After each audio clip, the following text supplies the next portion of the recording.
A dramatic twist has shaken the Monaco Grand Prix days after the checkered flag.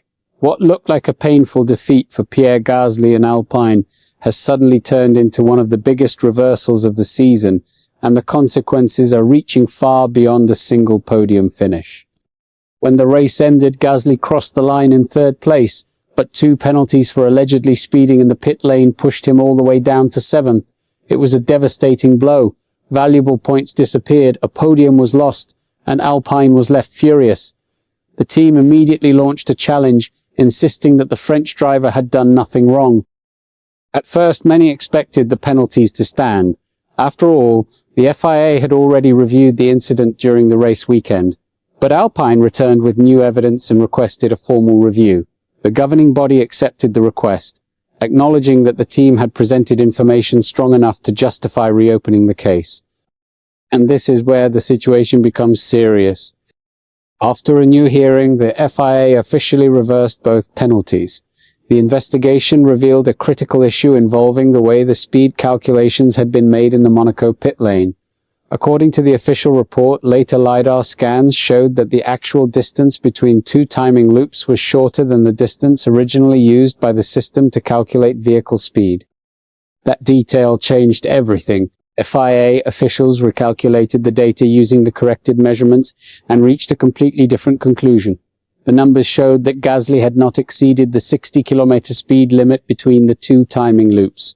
In other words, the penalties that cost him the podium should never have been applied in the first place. This changes everything.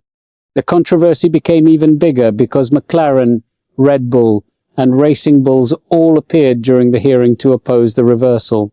Their concern was obvious. Several of their own drivers had received similar penalties during the Monaco weekend. However, the FIA made it clear that Alpine's own measurements were not used because of inconsistencies in the team's equipment. Instead, the governing body performed its own independent calculations before reaching the final verdict. The result is massive. Gasly is officially restored to 3rd place in the Monaco Grand Prix classification. Alpine recovers a crucial podium and gains valuable championship points. At the same time, Isaac Hadjar loses what had been recorded as only the 2nd podium finish of his Formula One career and his first since joining Red Bull's senior program. That's the real issue. Yet the story may not be over. The FIA also confirmed that no other team submitted a review request within the allowed deadline. As a result, none of the other penalties handed out during the Monaco Grand Prix can now be challenged or removed. That leaves an uncomfortable question hanging over the paddock. If the calculations were wrong for Gasly, how many others may have been affected by the same system?